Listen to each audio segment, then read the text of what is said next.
What's up, everyone? It's NFL Week 4, and this is Tournament Tactics, where we break down the main slate on DraftKings, basically with the idea of taking down tournaments, big GPP tactics and techniques to hopefully win you $1 million. With me to break it down, the dream team, as always, Bobby 2x 2x Millimaker. Get the money, get the money. We got Burns, author of Winning the $1 Million Game, DraftKings Secrets of the DraftKings Millie Maker. Shark Lab is with me, blue hat. And then, of course, Josiah. He's got it all. Looks, personality, charm, and tournament takedowns as well. DFS Army coach extraordinaire, Josiah. And myself, the comic relief that brings it all together for you guys. It's just been a great start to the season, everybody. I want to just show a couple things. First of all, congrats to my guy Bentman 013 for the big takedown last night in the Thursday night showdown. I gotta, I'm not even gonna pat myself on the back. I'm gonna pat BobbyWow on the back. Yeah. Marvin Harrison Jr.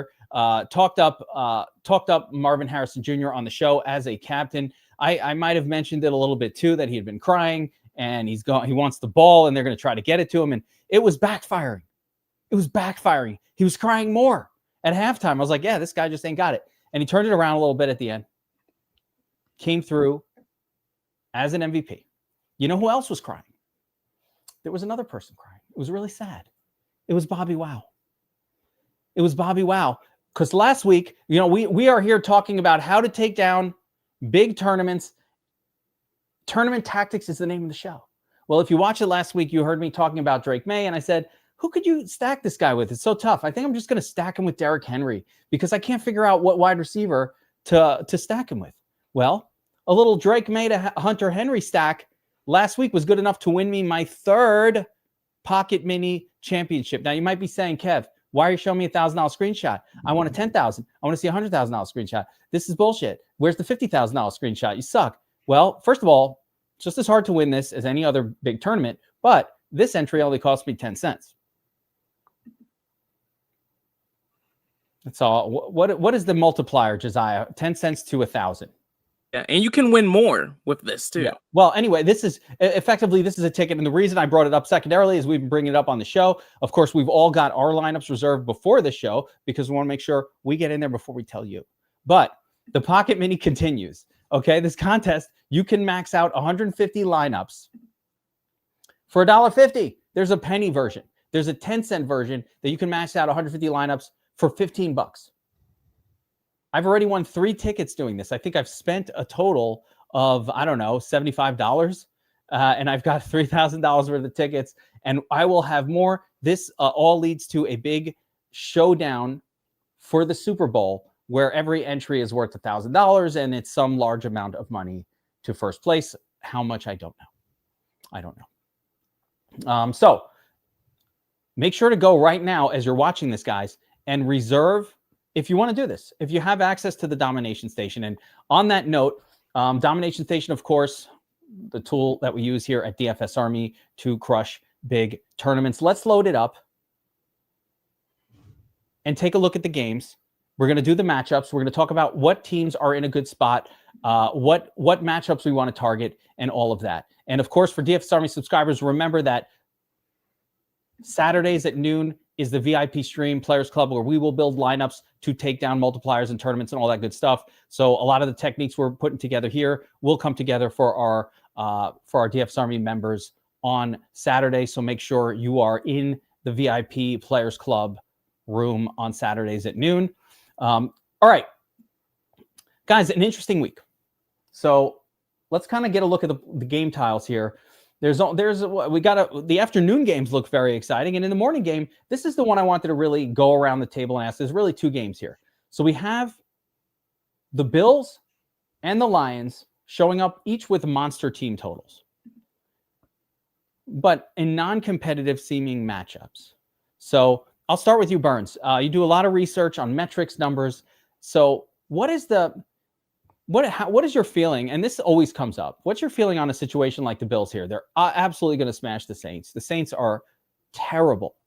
And they're 17-point favorites in the game. It's just ridiculous, right? But they also carry by far the highest team score total on this entire slate. How do you treat a situation like that, Burns? Yeah, it's pretty difficult because a lot of people are actually going to use Josh Allen this week. And there are aspects of him failing to meet tournament winning value. He needs probably in this game between 30 to 40 points to return any type of tournament winning value. And he could have a hard time getting there simply because the New Orleans Saints can't keep up. And then it becomes a running game. Basically, they get up so far and then it's just all run.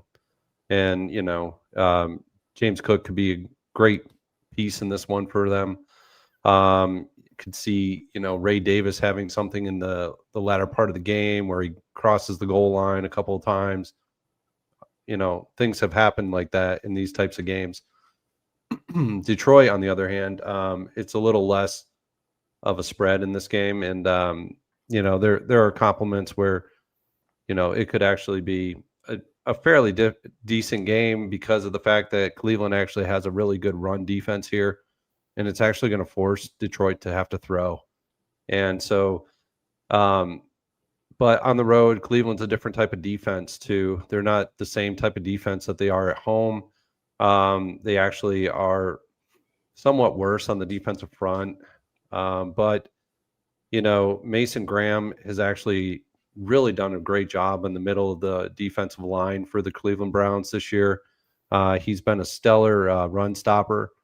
And it's actually helping Myles Garrett get off of the line really quickly on the D end. And so I could see this just being a game where they're passing a lot. And it could lead to really good fantasy production from Amon-Ra St. Brown and Jameis Williams. And it could even lead to good fantasy production from Tesla as well. Yeah, I don't know. It's a tough situation. It could also be a smash for both of these games. BobbyWow and Josiah. So Josiah, do you have a philosophy about these non-competitive matchups? What do you do? Do you think, hey, I don't care, Josh Allen, 31 and 3/4 point team total. Allen's probably going to get some run here. Yeah, I mean, I always take things slate by slate basis just because things can vary so much. So I don't have I follow this rule every single time. Right now, if I have Josh Allen showing up in my lineups, I am forcing a bring back of either Kamara or Olave. And the more I did it, the more I hated it because those guys don't do anything. Gross. And so it's just I don't see this actually happening. The reason why Kamara made a little bit more sense to me as a bring back is the Bills, they're missing a defensive tackle still. They're missing a linebacker. So if there was going to be a game, you would think it would be this one. But he's in my player pool still, but he's not showing up in my lineup. So I don't love that spot. But I think the Jared Goff spot is beautiful. Of course, not on paper, but at low ownership, I'm going to take that shot every time. So that's an easy one for me. He did not make my my player pool this week. How about you, BobbyWow? Just your overall philosophy on these non-competitive matchups, because it's always something for me that I go back and forth on. I've definitely seen them work out just fine for the quarterbacks, but I don't know. I also hate seeing my quarterback just handing it off in the fourth quarter, even if he's already got 33 fantasy points. Yeah, I feel that. I think it kind of depends on the quarterback, because if you're going to end up in a blowout, you have to get to the point where you've scored enough points for there to be a blowout first. If it's a pocket passer like a Patrick Mahomes type, or somebody who doesn't run as much as Josh Allen, then I typically like to avoid blowout type of games. But in a game where Josh Allen could easily be the one to get them to the point where they're blowing out the Saints, I think it's less of an issue. So I will have Josh Allen. I'll probably end up stacking him with one of his wide receivers, but just because he can get it done with his legs and he accounts for the bulk of the team's production by himself on offense, I will have some, but I'm not as scared as I would be, for maybe more of a typical pocket passer. Yeah. The tough thing for me is we just haven't seen Josh Allen do it really since 2021, maybe 2022 in these blowout type of scenarios. Here in the last 2-3 years, once they are winning by a lot, they usually just let James Cook do it. So we'll see. Yeah, maybe it's a Bills. I mean, the obvious play on that game is Bills defense with James Cook. And even James Cook might come out of the game after 2 touchdowns. Like, he might not be in there in the fourth quarter. So these are trickier games to deal with. One positive for me is because Allen is so expensive on the slate, it's harder for the most expensive quarterback on the slate to hurt you than somebody else. So it's a little harder for that guy to hurt you the most because, hey, we have a lot of other quarterbacks to choose from. And if they're thousands less and they don't score quite as much, but they still do pretty good. As you can see last week, Drake May was in that tournament winning lineup, even though he was not the highest scoring quarterback by far on the slate. So there's that. Now, there's a couple of interesting game environments, and I'll kind of throw it out to you guys as well. But I'm gonna throw out the game environments that kind of interest me from both sides, and then maybe you guys will give me like which. We'll have each one of you kind of pick one and tell me why you like that one the best. But a couple of games that stand out. Obviously, the Bears-Raiders, hell yeah, right? That to me, that's my favorite. That's the one I'm very excited by. No defense, lots of offense. But there's a couple of the game higher totals. Like this Colts-Rams game coming in a 49.5 point total. Both teams, really nice team totals there. Loves all that's going on there. And you have, I don't know about this Jags-San Francisco game, surprised where it's at, but KC Baltimore is another sort of, I would call that a premier matchup. Yes. Baltimore on the road, slight favorites. Kansas City usually finds a way to match the opponent's offensive prowess. And we know the Baltimore Ravens have a lot of offensive prowess. So could that be that time? I like it. A possible return of Xavier Worthy. So, and I mean, those are game environments that pop for me. I guess there's a couple others that might be interesting to you guys. So let me throw it around a room here. Burns, of the ones I just mentioned or anything else, is there a standout game environment that you specifically are looking to target NFL week 4? That's the one that's popping on the Burns meter.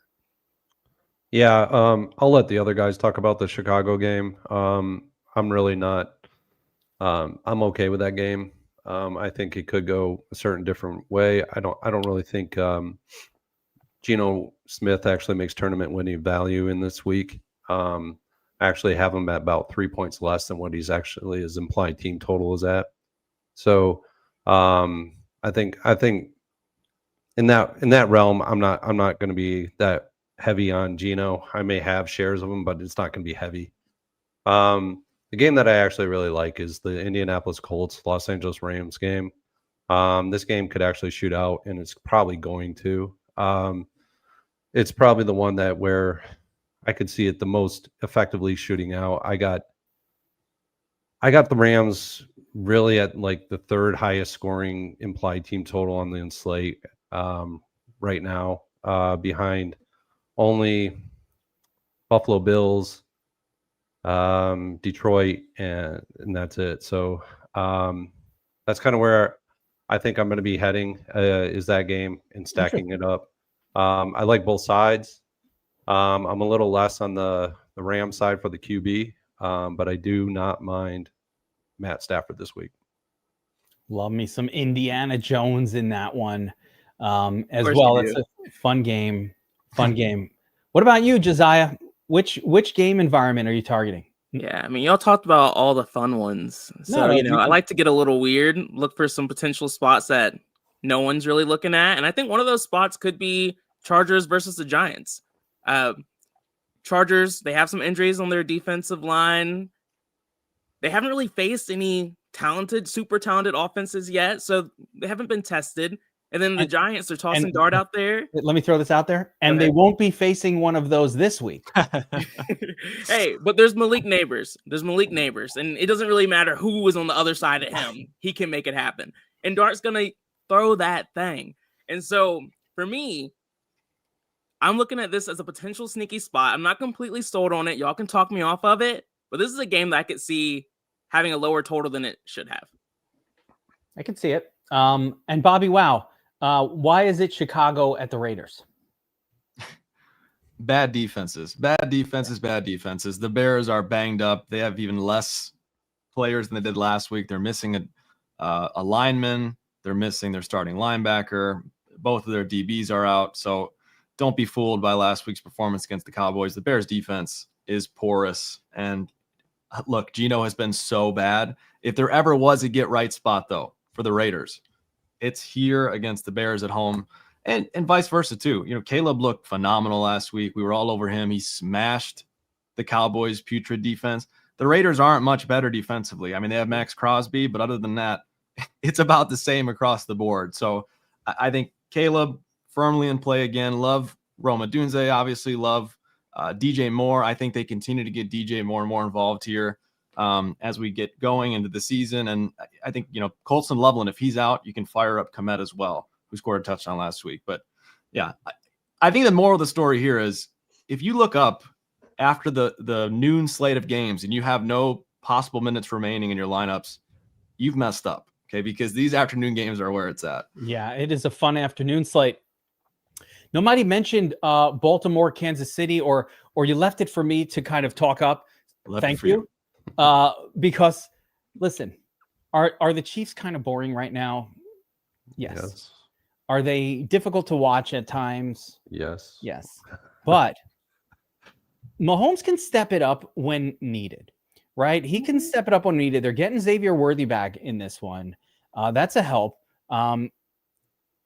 I heard that Taylor and Travis are not together this week. They're in separate areas. She's out of town, and that will allow Travis to recharge that energy meter a little bit more than what he's been showing in front of some of these games. So that's helpful. But generally, I just think the Ravens are going to score here. And the beauty of Kansas City is they don't even have running backs that are any good. So everything that they're going to do is probably going to have to come off the arm of Mahomes. So both sides, and listen, Lamar is the guy that you want in a competitive matchup. If it's getting there, Lamar is that guy. But there's also a version of this game that plays out that's kind of Derrick Henry dominated and the Chiefs chasing. So I don't see any version of the Chiefs keeping up in this game without Mahomes, you know, at least breaking his usual 18-point ceiling in this one. So I think it's another fun game, and I do prefer potential competitive matchups versus the high team total, but you're just really hoping that weird things happen and Josh Allen kind of trots in twice and gets two with his legs rather than anything else. So I prefer this sort of setup. Let's scroll over to the quarterback position. Let's sort by ownership and give the gasp of, wait, what? That we normally do when we see who the highest owned quarterbacks are. And speaking of Mahomes, apparently Mahomes is the chalk on the, well, I'm not going to say chalk because these numbers are so close together that actually I don't really see chalk here. This is like, we don't have Mariota ownership yet. That might be part of it too. He's not going to play. It's Mariota will. Mariota's going to play. Oh, has it been declared that Daniels James is out? Yeah.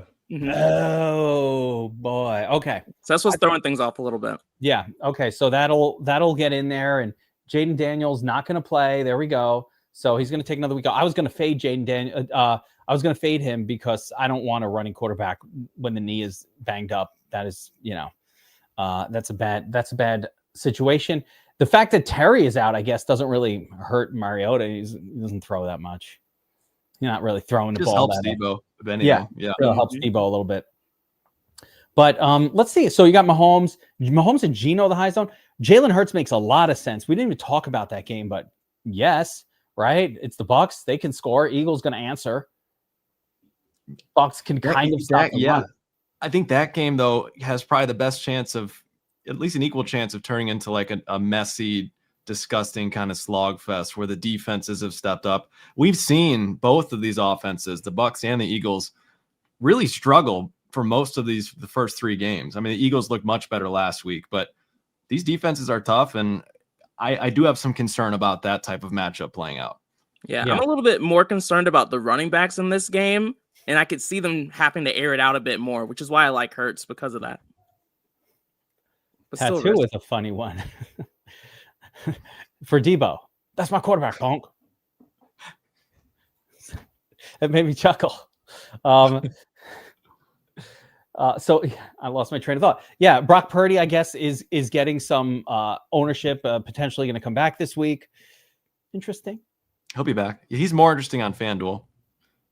Yeah, I would imagine. Is he priced down because he's above the Caleb zone here? And so my two favorites are right here in the middle. I mean, I like Caleb. I like Danny Jones. This is where I'm going to be doing a lot of my my business this week. I really like this pair. I'm surprised that Gino. If Gino starts to actually climb further than this, I will full fade that. I'm going to tell you right now. I'm not playing this. It gives me all the feels of like Trevor Lawrence, 16% week 1. I'm like, what? It was a cute, like sneaky play, but the minute everybody's on it, I don't want it anymore. Fair. I don't want Geno Chalk. I'm out. Scroll down. Lamar low owned. The debut of Jackson Dart. He's right there. He's right there. Just asking to be played. Guys, that ownership is going to be so much higher than that. I haven't heard a single person that's not excited about Jackson Dart. He is so overhyped right now. It's unreal. I'm rooting for the kid. I hope he settles in and does well. But to be pumped about him against the Chargers, who are pretty good, rookie quarterback, rookie running back under center, rookie running back. We're hoping for miracles with Dart, BobbyWow. That's all it is. And I think his ownership will stay there with Mariota in that same price range. It's going to skyrocket. You think so? I think so. If it goes up, he's so cheap. He really doesn't have to do much, but man, it's a hard pass. There we go. And there's some other situations here. Let's go through the whole player pool, guys, and we'll kind of talk about. We'll go through our favorites now. We've talked a little game environment. We've seen who the chalk is. I'm seeing really good comments in the chat as well. So you guys keep them up. Yeah, Penix. By the way, Penix is another one. I was surprised. One thing that I'm just surprised about. I'm surprised about the 23-point team total for the Falcons after that turd fest that they had last week. Is Josiah, since you know the teams very well, what the hell's going on here? I just said, what is going on? Are they bad? Are they terrible? Is Penix? It was a 1 week thing. It was just everybody has a bad day. Panthers secondary just that good? Like who? No. Panthers do have a good guy in the secondary, but like two solid guys back there. A couple brand name guys. The Falcons are awful or a team to avoid in the future. Penix is just not looking good right now. I don't know. I'm not playing them. I'm avoiding them. He's only played 5 games in his whole career. If he's not looking good in the last 4 of them, that's a bad sign. Yeah, he looks worse than bad though. They look completely out of sync. They've already started firing people in that offense, coach wise. It's a disaster. The 30-0 speaks for itself. Like there's always so much more we can say about them not being good, you know? Can I add 30-0 against the Panthers? The best defense. Let's go. The Bad News Bears would put up 14 against the Panthers right now. Okay, let's calm down. The Bad News Bears. That's a reference from the 70s. I wasn't even alive yet. I'm trying to remember the lead actor from the Bad News Bears. I'm pretty sure it was the guy who. I don't know. I can't remember his name. Like it's Walter Matthau. Yeah, there you go. Burns. Nice knowledge. That's all. Trust me, I've seen every baseball movie known to man. Burns with the knowledge. Bad News Bears situation. All right, let's kind of start with the top group here. We don't have to get too crazy with this, but we talked about some of these games. At the expense of over 6K, and I'll remove Pat Mahomes from this. A couple of names here: Goff, Hurts, Lamar, and Josh Allen. I think we talked a little bit about this, but just very quickly, guys. Are you on any of these? And if so, which is your top pick, BobbyWow? Hey, give me Lamar. I think Lamar in a competitive matchup, second highest total on the slate. I think he's got the highest ceiling of all 3 of those guys with probably a similar floor. So I like Lamar. Lamar gets it done. Josiah, pick one from this group. Can be a repeat. Just who are you on? If you're paying up at quarterback, hey, we got a bunch of running. They got legs. Lamar, Hurts, Josh Allen, they all got the legs. It's Hurts for me. Hurts for you. Okay. Mm-hmm. Yeah, I like that. Hurts always has such a high floor. Such a high floor. And if the Bucks Vita Vea can stop Saquon a little bit, it's going to go well for them. Burns, how about you? I mean, it's a toss-up for me. It's between Lamar, Hurts, and Goff here. I do like Hurts. I was all over him last week. He was my highest owned quarterback. He was in one of my highest scoring lineups of 216 points. He was fire last week. He was the best quarterback on this slate. His price was basically deflated compared to where he normally is. It's still deflated compared to where it normally is. He's a $7,600, $7,700 quarterback. Yeah, I think it's still a cheap stack as well. Goff, I mean, Goff just never gets any love. This guy is always sub 2 to 3% owned, and he destroys your hopes and dreams when you're in the Millie Maker and he's in the top lineup. You know, at home you play him. Is that simple? Yeah. It is. And so I mean, he's at home in this one. It's Cleveland. They're a pass funnel defense.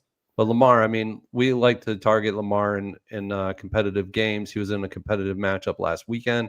He was in a competitive matchup against the Buffalo Bills in week 1, and he did really well in both matchups. Yeah, I can see, this one being competitive as well. So I really like all three guys for all those respective reasons. I'm just going to answer some of the chat.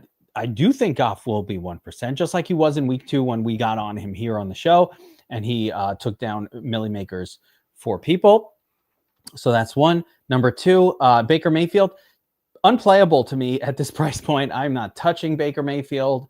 And the projection is telling you that he's unplayable. The projection is also telling us that Goff is unplayable, but more so Baker Mayfield. He's sitting here at a 16, where Jalen Hurts for the same price is at 21. Lamar for just pennies more, 22, and 24 for Josh Allen. You got to respect these numbers. If I need a 16-point projection, I'll just scroll all the way down to I don't know, Trevor Lawrence, some 5K card.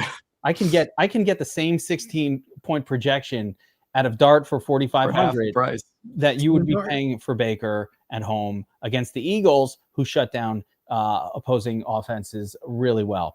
So hell no to Baker. I don't like the Goff play either. I'm not on it this week. I like it for one reason and one reason alone.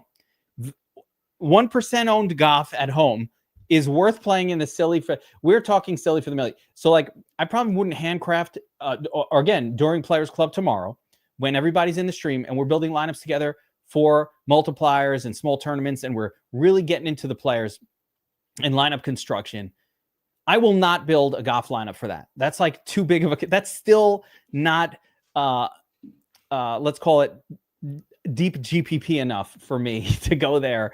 But I get why he could be a good play. I get it, especially with the Browns stopping the run, and it's just like probably easier for them to just throw 3 or 4 touchdowns and have a good old time. So I will have it in my pocket minis or in my flea entries or whatever. I think it's really appropriate for that, but I'm not sure I'm going to pull the trigger just because they're so close to the price of Lamar. Like, it's hard for me to say, I'll just play Hurts. Like, why am I going to play this guy when I could just play Jalen Hurts and it's the same price? That's the part that's bothering me. It's not the play on Goff. It's really just that Jalen Hurts exists and he's going to tush push in at least one. And if he's not tush pushing in more, he's throwing for a few touchdowns. So, or they're also talking about Quinyon Mitchell shadowing Emeka Egbuka in this game because they want to start seeing how Quinyon Mitchell can actually shadow for an entire game. So you're going to start seeing Quinyon Mitchell shadow more and more top receivers, WR1s. So Philly is actually he can shut down Emeka Egbuka. Yeah, I actually got questioned out because I have Emeka Egbuka kind of low on my sheet this week. We'll talk about it in the wide receiver category, but multiple reasons. Projection no good, price too high. But I do love Emeka Egbuka. It's just, it was fun when he was 4,700 week 1. It's not. It's less fun now. It's at the same price. It's just not this week. I mean, 6,800. Yeah. It's not the week for him. And Godwin is back this week as well. I believe Godwin being back will be fully healthy. I don't think it's going to be some situation where they're going to monitor snaps or he's already. Are we sure he's back? Yes. I know he practiced in full, but he took the day off today. They said it was a scheduled. I guess we're not sure. We'll find out. They said it was a pre-scheduled, just like day of rest. It's just part of how they're maintaining him, but I don't know. It would feel weird to me if he took a day off and then played in the game, but yeah. Yeah. Weren't you saying last week we weren't going to see him till Christmas? Kev, what's going on here? I didn't think so. I was like, man, I haven't heard a thing out of Godwin at that moment. I was like, I haven't even got an update But then right after, of course, it's like he's been practicing with the team. I'm like, wait, where's that update? I didn't know this. He almost played last week. What? Who? I had to call Sislowski, and he gave me the skinny. I wouldn't have known. It's like, what do you mean? He's practicing with the team. Like, what? Oh, okay, that's good to know. All right, I think that covers our upper echelon. There's one name that like no one's talking about. I'm not talking about. I don't know. I guess he's getting some ownership, but Justin Herbert. I didn't really mention him. Nobody really talked about him. At the Giants, we're all excited about Jackson Dart. We're all excited about let's see what Malik Neighbors can do, maybe with like, slightly better quarterback play or not. I don't know. But I'm not excited about Jackson Dart this week. No way. No, it's going to be a tough matchup. No, I do have interest in Justin Herbert this week. I think he's a good play. He's actually metrically a really good play. The Giants just don't. Yeah, I mean they get after the quarterback. They apply a lot of pressure on the quarterback. Their new defensive front when they added in Abdul Carter, when Brian Burns is in there and Abdul Carter, and you have Thibodeau. That is a very strong defensive front. When that game turned on the Giants KC game is when Brian Burns came out, because what happened was they had to move down Abdul Carter into the D end spot, and they've been having him in the middle linebacker spot so that he can apply different types of pressures onto the quarterback. And it actually changed that game on a dime because Brian Burns came out. So Brian Burns will be healthy in this one. I think it'll be a good it'll actually force short passing situations. It'll force, short passes over the middle. And so it may actually take out Quentin Johnson in this game from that perspective, but I still think he's a really good play. But Keenan Allen actually becomes a really good play. There we go. I don't know. I usually play Herbert at home. On the road just feels wrong for some reason. I think that's kind of where I landed too. I do like this game environment and taking shots on some guys, especially guys like Ladd. I think he could be really sneaky here, but I like playing Dart more than Herbert. With the discount, Herbert is, and just the Chargers offense, they are going to be about 2 offensive guards, which should put even more pressure on the entire offense here too. Yeah, I can see it. All right, let's scroll down to the next set. Let's call it, we got our high end and then we have our low end quarterback. So let's scroll down to the low end quarterback zone here. A lot of goodness here. There's the standouts in my mind are Mahomes, Caleb, Daniel Jones, maybe Drake May. You gotta take some shots. Geno's the chalk. Well, do with that what you will. CJ Stroud getting ownership. Are you nuts? What is He's this? at home. Titans defense has been bad. I get it. I don't care how bad they are. That is bad against the run. I stuck my neck out for CJ so many times and he fails me. I can't do it. No, they're bad against the run though. Just play Nico. No, they're bad against the run. I do like Nico. And I wish they had a good running back because that would be the most optimal way to attack this game. I think Nico's going to have a Nico day, but yeah, gosh, I wish they had. And I wish they had unplayable Stroud to me. We got Dart down here, Mariota. So these are. I think Mariota's a good play. Could be. I think Do you like Mariota? I think he could actually be a decent play this today, or not today, but on Sunday. I was waiting for the news of Daniels being out, so now I have to look at this. But the metrics are really good for them. And AJ Terrell's out again for Atlanta, which makes the matchup a bit easier for the wideouts. That's big time. And McLaurin out. I think it's Ertz, Debo, and Ja'Cory or Bill, whatever we want to name. He's going to be out too, probably. Oh, he's out. I was going to say he probably will be out. He practiced today. He did practice today. So, but either way, stay the hell away from their running backs. Yes. That is the ugliest running back situation in the National Football League right now. What's going on in Washington? Hipster high five to the Bill Ja'Cory bros, but sorry, it's not working out this year. It is not happening for that team at all. So that's a really exciting group. So we'll do the same exercise here. And I'll go around, and Bobby, I'll start with you. So I named a bunch of good plays. We don't want to, they're all good. I like all those spots personally. And if I missed one that you're on, let me know. But beyond that, which is the one, give me one that you're most excited to attack in big tournaments, GPP, whatever. Take down how we're going to take down a milli maker this week. Give me one and why, BobbyWow.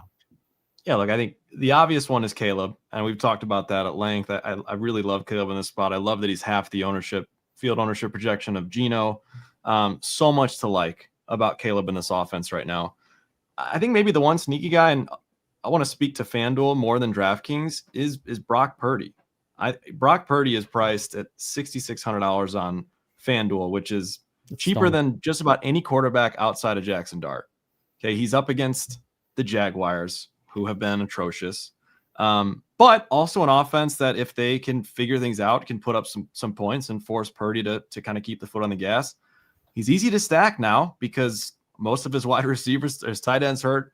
Juwan Jennings is banged up. I think Purdy could be kind of sneaky here, coming back from injury, stacked up with Pearsall and CMC, with a little bit of Kendrick Bourne silly for the milli mixed in. So that's kind of where I'm going in really deep tournaments. I like it. I love a bargain shopper too. I love that, yeah, because it appeals to me. I'm that guy that, we get the circular here. I see the half price sale over to ShopRite. Got the Tropicana's. I'm going. Give me some half price OJ. Make the extra. I'm going to pass my usual ShopRite or shopping station and go to the next one because they still make that shit manually. What's that? You still making that shit manually? Heading to the supermarket, you mean? Yeah, you buy it in that can. That's like about that. No, what are you nuts? Like, you put water in and it tastes all watered concentrate. That's concentrate. That's some from concentrate poison. No, I don't drink from concentrate. What is this? My parents' house from the 70s? OJ from concentrate. I promised myself growing up that would never happen again. That was a luxury I would never be without. Love a bargain priced quarterback. Yeah, you got to get that. You cannot. But you're talking about like the dollar store and shit. So I was thinking just ShopRite, because you're in Ohio. ShopRite's a normal. That's what our normal supermarket is. But it's not a dollar. But if you give me that, man, you just need to get your butt to Wegmans.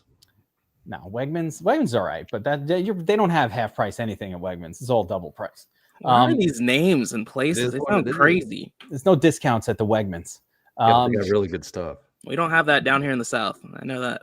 No, down south I go to Publix, get those pub subs. That's what's up. I want to go to the South just for pub subs. Like we don't have that here. I need a pub sub in my life. All right, Josiah.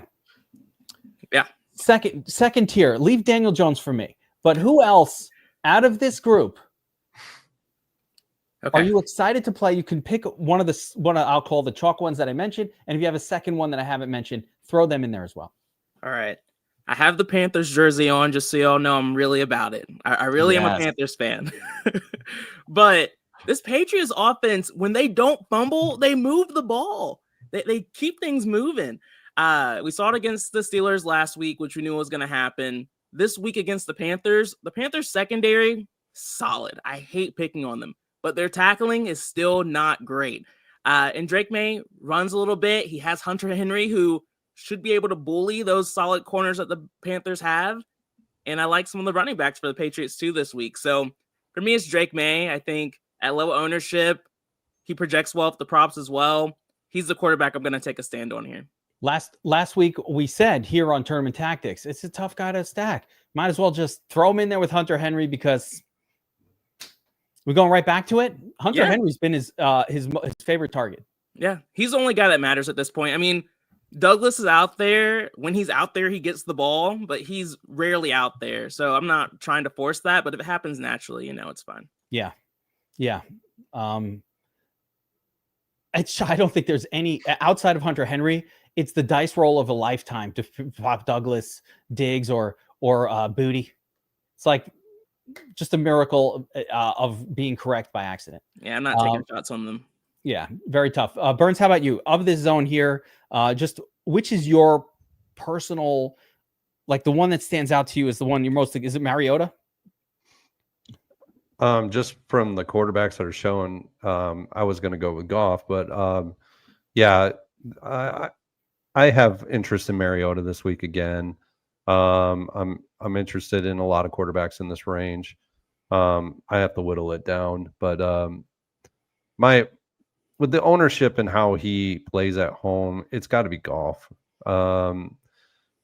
I got to look at the matchups. I got to look at how Amon-Ra could potentially get loose in this game. I got to look at JMO and see how JMO is going to produce. I think JMO is the guy this week. He can take the top off of Cleveland defense. I think Denzel Ward may be on him this week, so I'm not really worried about that. But if it's Newsome, I'm not. If it's Newsome, then load up, baby. Yeah, I'm just like not liking Newsome against James Williams. He's just way too fast for Newsome. But I got to see how this looks on the middle of the field for Amon-Ra. But yeah, I may have some really interesting stacks with like Amon-Ra with Goff and Jameson Williams and Gibbs all in one lineup and just roll with it and see how it works. Surprising. Your excitement for Goff is gonna get me on it. Like he didn't make my list. I'm like, it's gonna get me on. I'm gonna use him now just because it's been talked about. But it's it will be all credit to you, Burns, and you guys, Bobby and Josiah, and whoever else was just talking not it me, up. Not me. I'm not on Goff, but again, same with you. Burns, Josiah, it can fail. I'm with you on Goff. All right. I mean, it can fail. It can because of the fact that the spread is so much. It's a 10-point spread right now. But I just see it as I see with Cleveland's defense and what they've been doing against the run. I think it takes Dave Montgomery completely out of the game. So I can see it just being just that type of game where they have to air it out. The simple answer and the logical way is, listen, this is Cleveland. They stop the run. No one's been able to run against them. And when the Lions can't run the football, they still score because they're the Lions. They score a lot at home. So it's going to have to be forced throws from Goff. So there's a logical pathway to it. Yep. My negative side of it is just like, yeah, but Lamar Jackson is not that much more expensive. So that's Lamar's great. Don't get me wrong. That's what I'm saying. I'm like, I might as well pay up for Lamar. All right. So for me, guys, I already said it a couple times, but Danny Jones down here, of course, I love all the quarterbacks that I named. Those will be the baseline, and they're on my sheet. Danny Jones is the one that pops the most for me. He has been the hottest quarterback in the National Football League, the highest quarterback rating. It is crazy what Danny Dimes is doing. Is it going to fall apart at some point? Yes. This will not last, I promise you. I know Daniel Jones, and I once traded for him in Dynasty 3 years ago after a similar run of awesomeness, and then he proceeded to have like 2 years of terrible right after the trade. It was crazy. So I know how this kid operates, but he's been spectacular. He's been spectacular to start the season. I have seen no flaws in what's going on over there. So let's do it again at the Rams. You can't run on the Rams. That's the beautiful part about that team. You are not scoring. It is not going to, well, let's put it this way. The game is not set up for Jonathan Taylor to dominate it. They're going to have to throw. They're going to have to move the ball creatively. Jonathan Taylor will be fine, but the Rams are a pretty good run defense. And I think it sets us up for a little back and forth affair. I think the Rams will definitely be scoring as well. And my favorite part is the bring back is so easy. Puka, more Puka. Can't have too much Puka. And that's why I'll probably have shares of Matthew Stafford this week. Yeah. Puka. All he needs Puka. What do you need Matthew Stafford for? This is like with Aaron Rodgers when he would only throw to Devontae Adams. It was like, I didn't need Aaron Rodgers. I get all his points from Devontae. I'm just going to throw Devontae in and then create a different stack. But Nico Collins with Stroud. Yeah. Well, that's right. Or Dak with Lamb, where like it's not enough. You need a second guy. And luckily for the Rams, I mean, they do have Devontae Adams there. They do have a real second guy that can get it done, maybe, if he's healthy this week. Yeah, Adams is getting cheap enough too to where he's getting really interesting. 6,200, yeah. Yeah. By the way, Adams is getting just as much of a target share as Puka right now. He just hasn't caught them all. When those two start to connect, and it could be this week, but I don't like the Q tag on Adams. But when those two start to connect, Devontae is going to have some smash games. Remember when Cooper Kupp would come up with even the declined version of Cooper Kupp with Puka there would occasionally have like a 29-pointer, a third, and you're like, Cooper's back. No, it's not fully back, but Matthew Stafford can. Stafford's going to win someone a milli one of these weeks. I'm not sure it's this one, but yes, it's going to I'd love to see Stafford's price point even lower. Like I would like to see Stafford. I guess $500 doesn't matter that much, but I'd But like I think to see that's what's Stafford. keeping people off of him. It is. Exactly. Yeah. If I saw Stafford at 5,200, I'd be much more apt. Well, so wouldn't everybody else. He'd be one of the 100%. highest owned quarterbacks on the slate. His prop projection is not Not bad. great. It's not great. It would be really great if he was 5,200 though. Like if he was down here in this area, it would be a lot better. And of course, I mean, when you just look at these projections, for the price, Dart sticks out. For the price, Mariota sticks out quite a bit. And then, of course, the top dog right now on points per dollar value is probably, to me, it's Caleb. But some might make an argument for Geno. It's Geno, yeah. At least projection-wise, raw projection. Well, actually, if you look at it, Drake May is actually better than Geno here. He's 100 more and has another point. Props projection, yep. Yeah. Mm-hmm. So, see, this raw projection is wrong. This one is right. Here's how I use it. It's more trustworthy for sure. Yeah. Let me tell you guys how to use this. So this is a tool that we have here at DFS Army, and we're going to jump over to running backs in a second here. But I want to talk a little bit about why we have both of these systems in here, why they help. So the props projection is the most accurate projecting model that there is. There's no one can touch it. This is the ultimate. But we have our standard projection model, the one we've used for all these years, which is also going to be more reflective of, I'm going to call it industry standard, meaning what most people are seeing when they're attacking the slate is going to look more like the model-based projections, because everybody uses model-based projections, right? And so I like to see these differences. You can see here with Geno on the model-based, it's like, oh my gosh, best play on the slate, except for, Caleb's is a little better, but for the price, Geno is effectively the best points per dollar play on the slate. But you could see when you go to the prop projection, it's not that. And that's a great way. It usually differentiates chalk. This is like, you'll see a high chalk, but if that prop projection is a little bit lower than what their standard projection is, and you need a reason to feel good about fading some chalk beyond us here telling you every single week that chalk is bad in tournaments. It is bad, bad, bad in tournaments. I don't care how good the player does. Chalk in tournaments is terrible.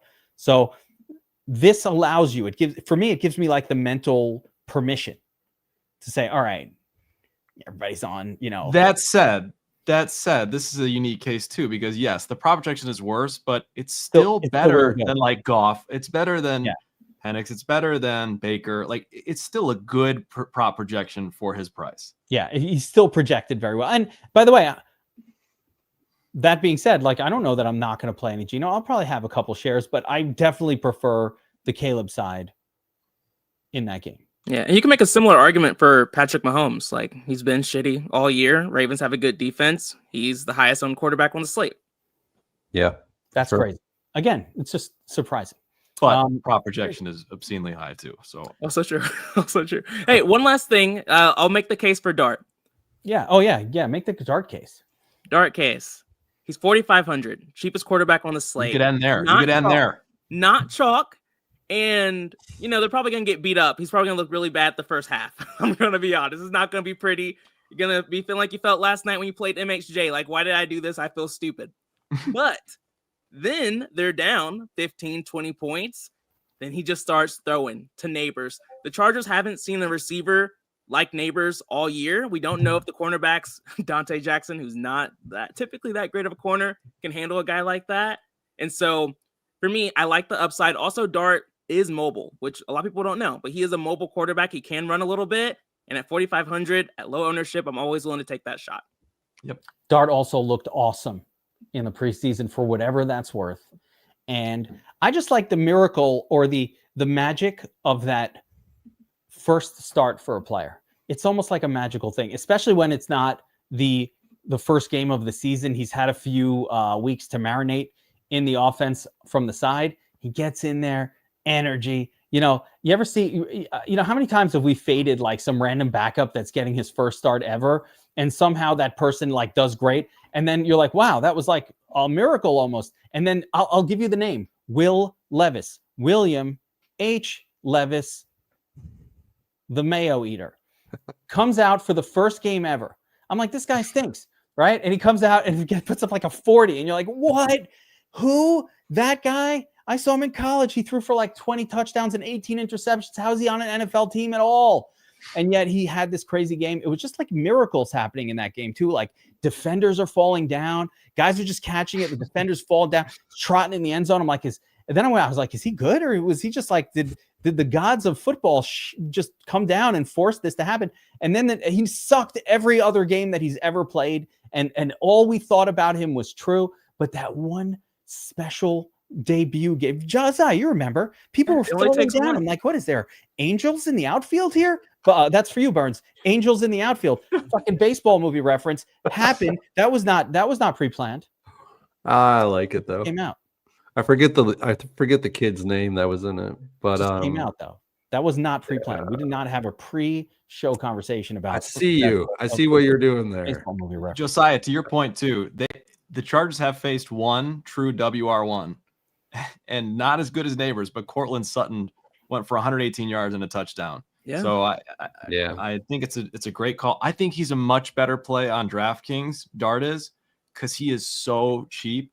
FanDuel, he's min price, but he's only $600 cheaper than Purdy. Yeah. He's only $600 cheap. It's like, it's not as big of a discrepancy there. So still fine, still in play, but DraftKings especially, man. On DraftKings, the next playable wide receiver quarterback is going to be Mariota at $5K. That's the next closest thing to a playable. And then after that, it's another big gap. In May at 54. So he does have a $1,000 benefit over the next best guy. Guys, let's move on to the running back position. We're going to sort by running back. We're going to take a look and see who seems to be the chalk for this week. And do we like the chalk? There are some strange chalky players here happening right now that I don't agree with. And there are some names that aren't popping that might give us the edge of a lifetime here, as I just did that sort for the first time. But I want to mention real quick, before we start with that, guys, just before the show. Oh, jeez. I thought I was signed into this, but let me see if I can do this. Just before the show, I'm sitting there, and I just got the Sharp app arbitrage tool open, right? And I'm just like, hey, what's going on the old money tree? So what's sitting there? Chuba Hubbard over three. Look, I want to show you what a typical arbitrage bet looks like. And just this cash I'm printing every day. I made $900 arbing on Sunday. Did it all on stream, live streaming, and doing it in real time so people can watch because no one believes it's real. Look at this bet. Under 3.5 receptions for Chuba. Under 3.5, minus 130, minus 140. Over 3.5, plus 155, plus 155. Guys, that's free money. Minus 130, plus 150.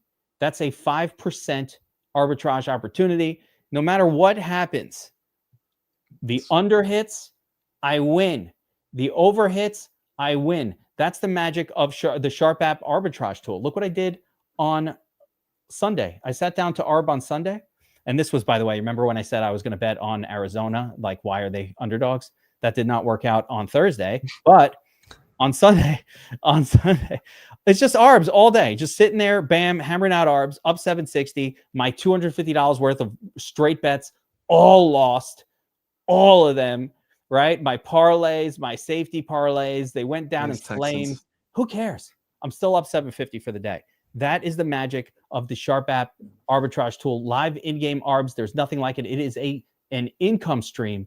Check it out. We put a comment. It's sharp.app/geek activates a 7-day free trial where you can check it out free of charge. It's easy to arb, and you could watch my videos. I'm doing them live on stream. You can watch me, ask me questions while I'm doing it. I want everybody to make money. This is a second income if you do it. Super easy, super fun. And I made $50 doing that one arb just before we started the show. I was like, what the hell is that? Bam, bam, $50, bank it. So I hope everybody checks it out, guys. I want everybody to be successful and have money. That's a good way to have it. Take the money back from the sports book. That's why you're losing money betting on the games probably. You take it back with the arbs, just like I did on Sunday. I would have been down 250. Instead, I'm green for the month. Look at, it's not that good. Yeah, I'm up $2,000. And my regular bets have been shit. It's just been arbing it back and making more. This is not, you can't see that part of the screen. Sorry, it's real. I can't show it. We got the top half cut off. But anyway, all right. Sharp.app. Promo code Geek extends a free trial to 7 days, guys. You can do the whole thing. All right. Sorry about that. We got to pay the bills. All right. Running back position, gentlemen. I just sorted by ownership projection to see where the chalk is at. And, the first couple of plays I'm down with, and then it goes really weird here for me. So I'm genuinely surprised right now. McCaffrey loves him. Omarion, all in play pretty much. So great. I think these ownerships will go up. Ashton Janty? Okay. Kyron Williams up there. All right. Jonathan Taylor's been really good lately, but tough matchup. Saquon. Got to go all the way down here to find Scattaboo. 13%. Bijan, not very high owned, going up against one of the worst run defenses in the league. That's interesting. James Cook, where the heck is Trevion Henderson? 4%? Yeah, he's all the way down there. For good reason, though. I mean, he hasn't given us a reason to really trust him yet. Oh, man. What am I missing? All right. So, we have a lot to talk about at running back. Maybe I'm missing something. I really like Trev. So I need you guys to explain to me why that's wrong. But Burns, does any of this chalk surprise you at all? No, not really. We get another under 6K guy in Marion Hampton. So, yeah, it doesn't really surprise me. Chris McCaffrey is probably going to be chalk every slate that he's on. So, it really doesn't surprise. I mean, you got to spread out your ownerships this week, I think. Marion Hampton will be really owned. I don't think he's going to be 19%. I think he's going to push 35, 40% in the millie. That's what Jordan Mason pushed last week, as well as it was Kenneth Walker as well. They were pushing 40% in the millie.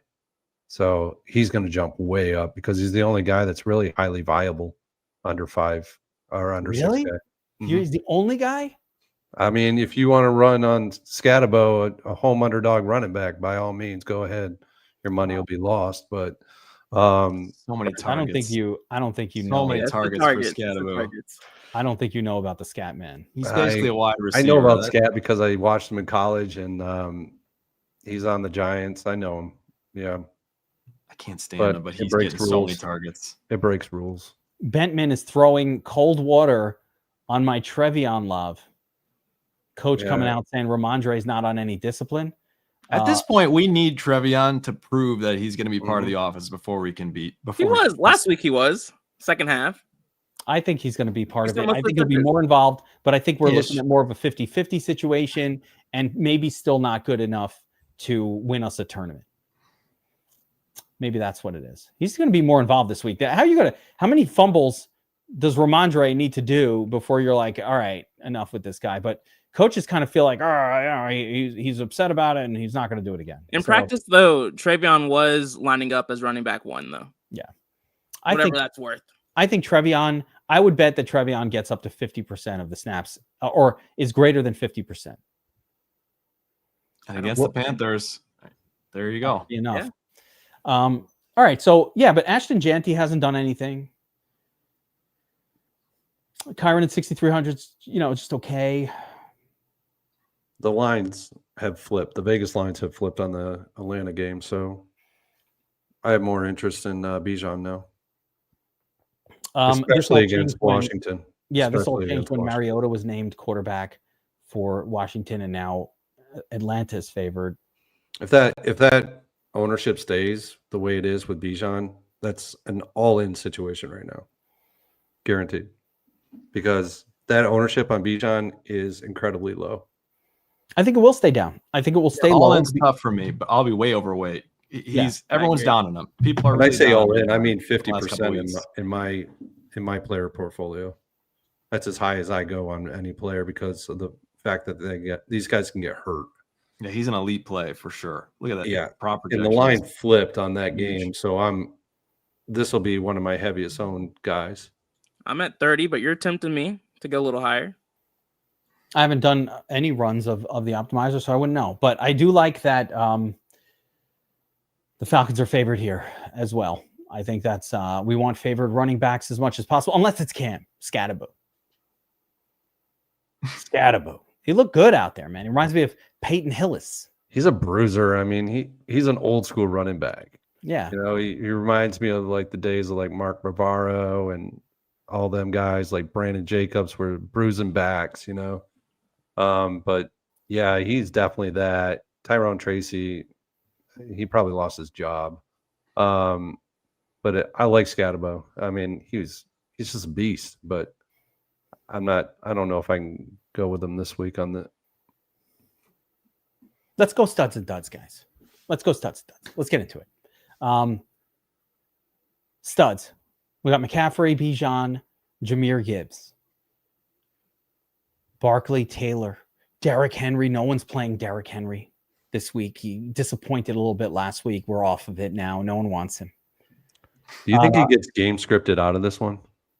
No. There's no such thing with him. Not really. No, he definitely could get game. No, I don't think so because I think Baltimore is better than Kansas City right now, and I think Baltimore's playing with a lead. But Kansas City's not an easy team to run against, so it's not like you're going to blast through and just have those easy long runs that Derrick Henry sometimes he needs in order to produce. But the reduced price point on Derrick Henry is really interesting. Mm-hmm. James Cook, everybody wants to play James Cook. Blowout game, figuring, hey, why not give James Cook all the tutties?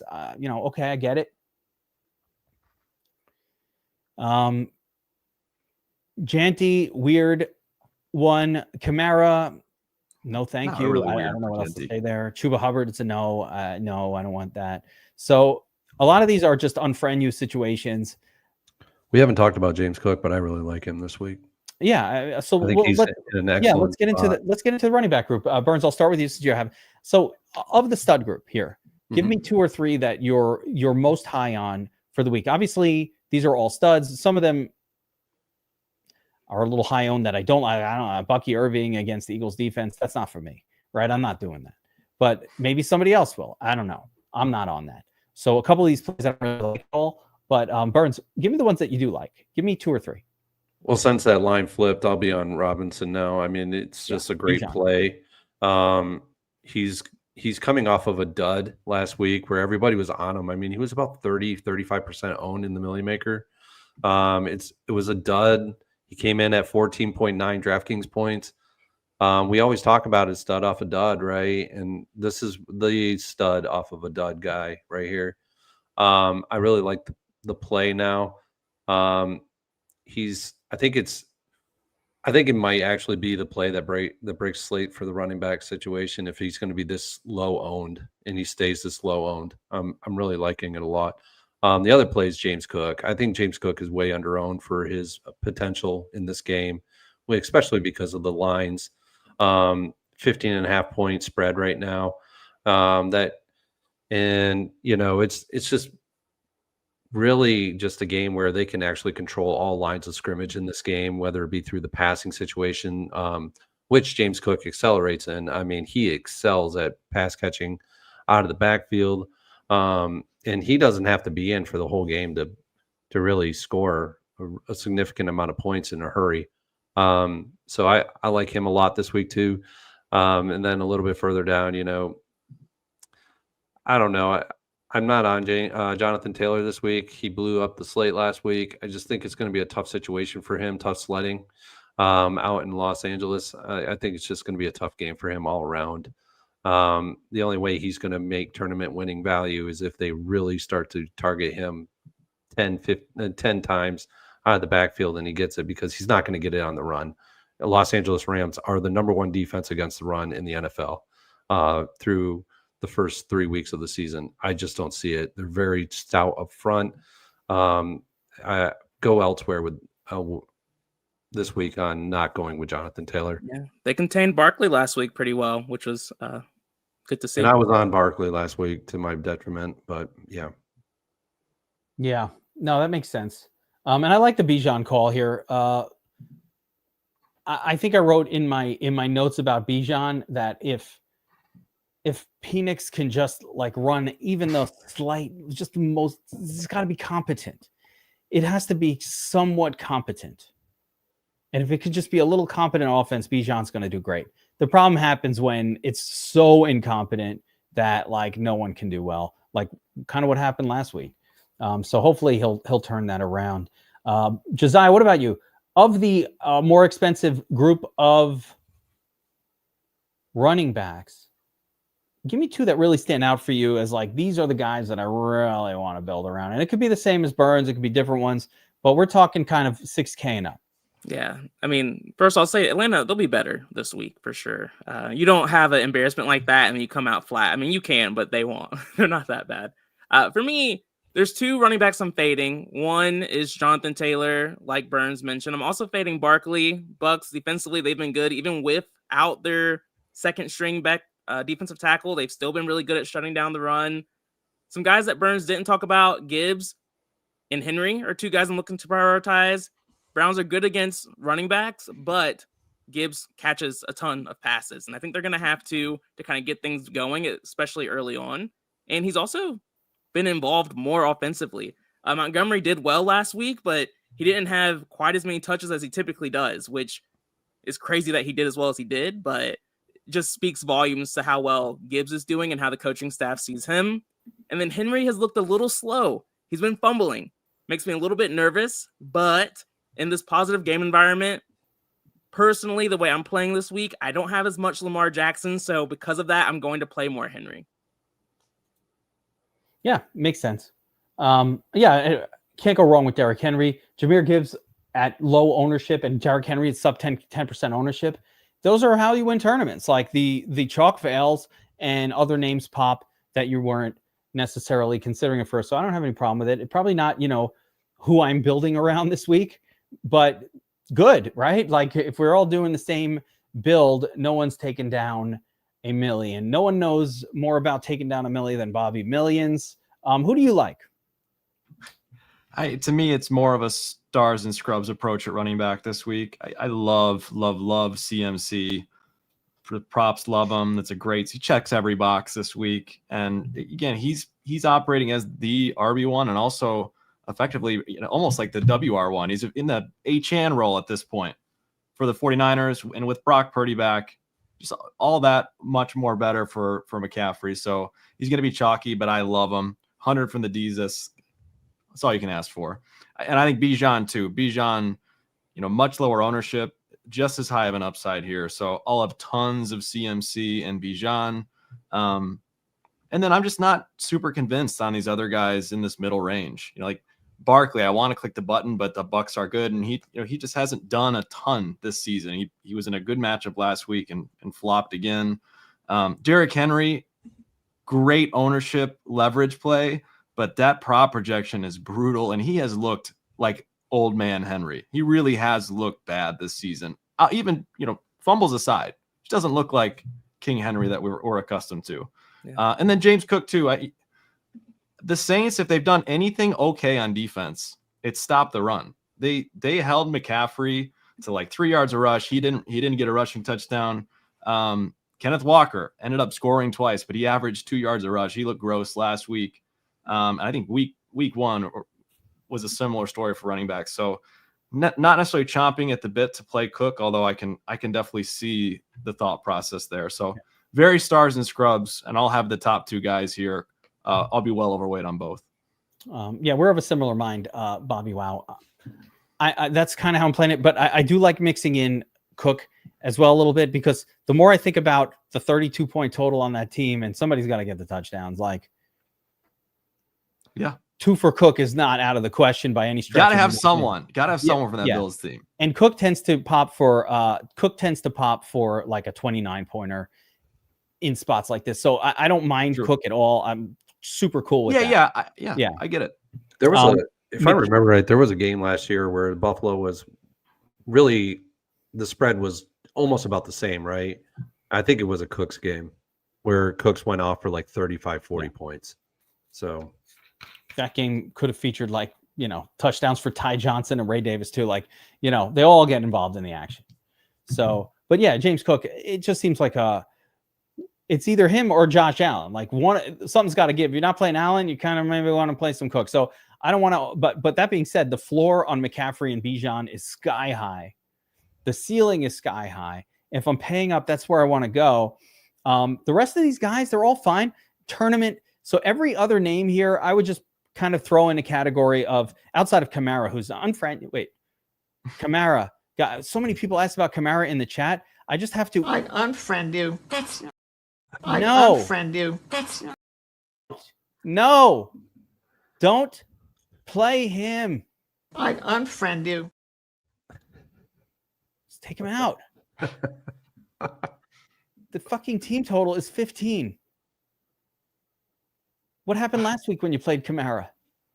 He sucked, and they lost. Like, he's going to catch a bunch of passes. They don't score touchdowns. I love Kamara. This is one of my favorite players of all time. This version of the team doesn't score touchdown. I don't want it. I don't want it. That's what the Scatterboo fear is. But I actually think the Giants will score touchdowns. That's the difference. I think they're going to score, Burns. I don't know. We'll see. And he doesn't have to. Scatterboo really doesn't have to. He's catching passes. He's doing everything. At that price. But I think he's going to score. He's fucking Scatterboo.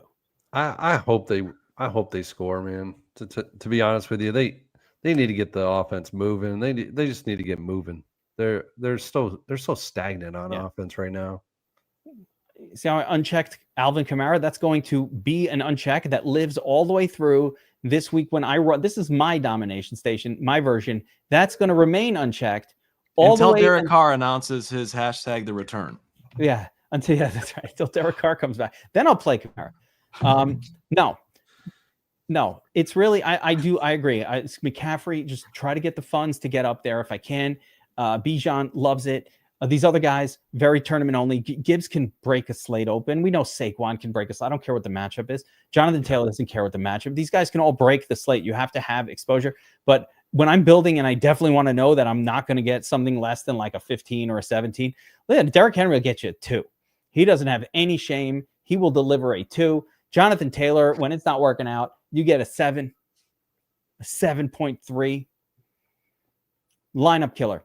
These guys, McCaffrey hasn't had a ceiling game. He has not, and probably isn't winning you a tournament. That's the problem. My one issue with these pay up running backs is we have not seen the 36-point upside that we need from Kamara to pay off 8,500. And that's what Mac Jones and Michael Penix will do to you. But I do think we're expecting a better game out of the Falcons, and Purdy's back. I think that does make a big difference. I'm hoping so. Kyron's another guy by John Marchese. I just don't really play Kyron Williams. Ever since they stopped throwing him passes, I lost a lot of my interest in him. They don't throw to him that much, and it ruined these touchdowns. He's basically a less good version of like Derrick Henry and Jonathan Taylor at this point. He just doesn't catch enough passes to raise the floor. And Ashton Janty's maybe would be the wild card for me, except, man, they still got him at 20% owned. It's too high. You got to have some Genty against the ownership terrifies me, but it's I'll play. Everyone's talking about how bad he is. Everyone's talking about how he can't get past the line of scrimmage. That's when these guys go off. So, and an easy matchup. This is a good bounce back spot for him. I think this is a week where you're probably going to go a little more wide receiver in the flex. But let's go down to sort of this. This is where I want to be. I'm trying to find pay down options, and there's going to be a lot of controversy in this group. Burns, you already kind of said you don't really like too much of this. Rather stick with the upper group. That's fine. But no, I have some interest in some guys, but just not. I don't know, not the home underdog guy. You're gonna have to take some dice rolls in some spots here. Let's start with Omari and Hampton. Favored, broke out last week, broke the seal. No Najee anymore. No one there to bother him. No competition for touches. The whole backfield to himself. We all agree that Omari and Hampton is the best running back play on this slate. Yes. Yes, I do get a little nervous with those guards being out, but yeah, he's good. Yeah. And we see the prop that he's bringing is, far and away the best for this area. Although weirdly, Ashton Janty, man, holy shit. If the money is not telling us something, it is telling us to play Ashton Janty, guys. It's the Bears, too. Yeah, I didn't. Dude, I got him written up, man. He's decent play. Yeah. He also might be jealous that Omarion and Trevion Henderson had a little action. Scatterboo's getting it going on, and he doesn't want to be left out of it. They got to get him moving, Michael Mayer is actually out in that game, so he's actually a decent blocking tight end. So What could possibly go wrong? But yeah, Omari and Hampton to me is the best play. But actually, I'm seeing here, like I said, this prop projection for Ashton Janty has me intrigued, somewhat intrigued. Scrolling down from there, though, guys, there's a couple other names here in the low cost running back zone, controversial names. We got Scadaboo. Judkins coming off a good game where he is looking very beastly. On the road against the Judkins Lions, I can't do that. Yes, he does. Yeah, you know who Judkins looked good on the Bears if he was on there instead of D Swift. But yeah, Judkins looking beastly out there. Scadaboo, Swift. So let's go around again. And Bobby, I'll start with you. I know we you're all not agreed. playing Omarion, we love him. Who else do you like down here? Amarion's great. Scadaboo on DraftKings in particular, I think is a solid play just because he has that pass catching upside. And we are going to see some safety valve routes with Dart under center. So I think the floor on Scadaboo is really, really solid at that price.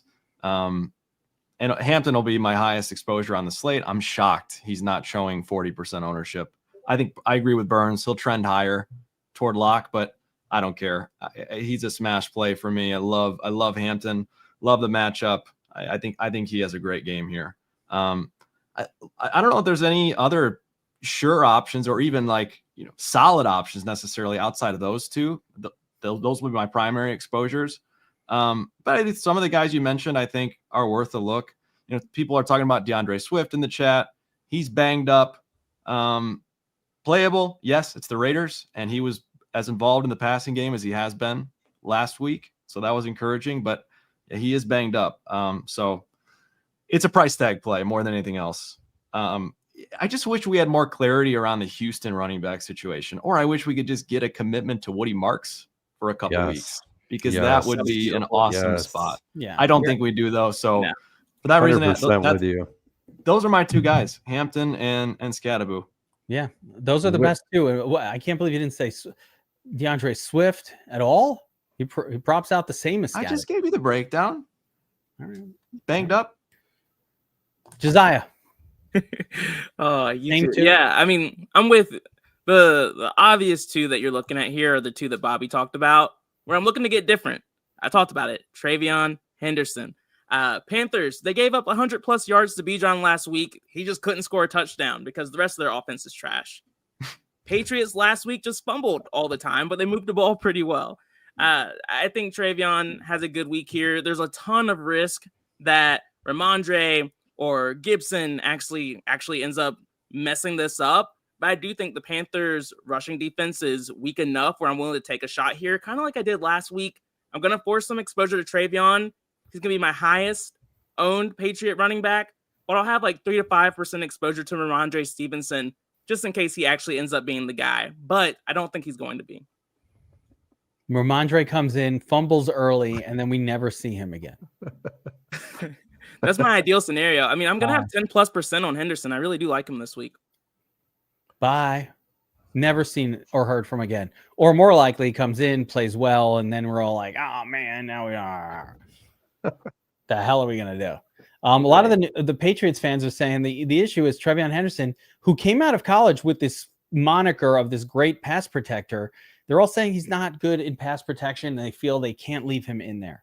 So that's never a good sign. That's what's destroying RJ Harvey out in Denver. He's never in the game. All we need though is for them to give Henderson some goal line carries, and he's there. Pass blocking aside, why the heck is Ramondre again at the goal line still? Or just throw him the ball more in space, which he fumbled twice at the goal line. I bet on that game. That's the game that caused me to lose last week. That's why I had to arb my way back all that money. It was the Patriots game. I bet the Patriots straight. I was like, +1? Sure, I'll take that. Almost came through, but they fumbled it away 5 times. It was horrible to watch. Last week was brutal if you're a sports bet or all these punts and kicks and field goals. It was a great watching slate, but not betting. Everybody's blocking field goals at the end that would have caused me to get in there. It was brutal. Josiah or Burns, do you have anything to add here? No, but I will say I wish Houston would make up their minds at the running back position, because Woody Marks, if he was listed as the guy, as the RB1, this would be a great spot. Gosh, I wish they would just do it already. But Well, stash Woody Marks on your fantasy Yes. football bench. You know, the elevation.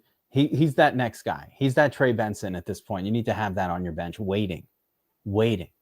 Nick Chubb just doesn't do it anymore. He was a great running back in one point in time, but you got to let this young kid go and let him play. I mean, they looked really good when he was in there. Like, he looked good, but I don't know if they'll let him play. No, I'm definitely not playing any shares of Marks this week or until after he gets elevated. I'm not going to be early on that one. I'm going to be late on that one. Lose too much money waiting. All right, let's move on to the wide receiver group, and let's take a look at who the chalk is at wide receiver this week. Guys, if you're watching the show and you don't know what the word chalk means when I say it, and I should explain that. Chalk just means who everybody's going to be on, who is a high-owned player, because our philosophy here in Tournament Tactics is chalk does not win you tournaments. Chalk is the opposite of what you want when you win tournaments. So you look at these high-owned players, and generally you want to be like, let's not play them. Unless they're so damn good, you can't even take it and you have to. Like Puka, for example, who is so freaking good that even chalky Puka is not owned enough for what he is, does, and can do. That being said, yeah, Puka up top, Nico, Amin-Ra, Malik Name, but there's no chalk here. This will change by, oh, wait, did I not sort? Oh, wait, let me try that again. There we go. All right. I did not sort. I just had it by salary. So here we go. Puka highest owned. Then you got Jacoby Myers. He's due. I've played him every week. I'm almost over it. He's I'm due. doing it. Josiah, it's going to happen. Where's Trey Tucker? He should be the third highest owned. Drake London, who I like this week for the Phoenix bounce back. Devontae Adams there. So if Puka and Devontae are going to be high owned, surely Matthew Stafford will be high owned. No. AJ Brown with Hurts coming off a decent game. Tet McMillan, he's been very good, underpriced for the role. You got Rome Odunze there. Brian Thomas Jr. Hopium. Just Hopium. Pure Hopium. I hope he's going to be better. Never works out. Nico Collins up there. He looks good. And then you got, and so on and so forth. Then we get out, and we go to the low end guys here. So, do we have any news on Juwan Jennings? No. Is it where he's actually going to play? Or my guess is he plays. Juwan Jennings, even if he plays, there's still no George Kittle. So there's room on that team with Brock Purdy at the helm to feed him and Pearsall. Yeah. Yeah, and Jennings did practice today. I would say he plays as well. Yeah. So, yeah, I mean, I'm not that shocked at this chalk, I guess. A.J. Brown's a weird one for me. I still feel like A.J. Brown should almost only be used with Hurts. It's the price tag. It's still low. We liked him last week because the price tag, it hasn't really come up at all. The projection is not great for him. It's not. This is another guy that the field will see this number, and we know it's actually this number. So there's a full 3-point difference between what the field will see and what we know to be the truth. And so this is a little bit fade worthy. Even Tet, Josiah. I mean, the Patriots are not a bad defense. Tet's a little banged up too. Right now, I'm not overthinking it too much, but it's something to keep a close eye out on. Is Gonzo back for the Patriots this week, Burns? Yes. Yeah, that doesn't bode that well. Yeah, that's a no for me, dog. All right, well, that's a win, I think, slightly for the prop projection, telling you beware. Okay, so let's sort and talk about studs and duds as we do. Studs, mids, and duds. And let's just go through it here, gents. Right up top, Burns, Puka. Puka's such a stud. I don't even know. There's no reason not to play him. I don't even care if he's chalk. Well, yeah, play fucking Puka. Every lineup. Always click it. He's a cheat code to get 25 points.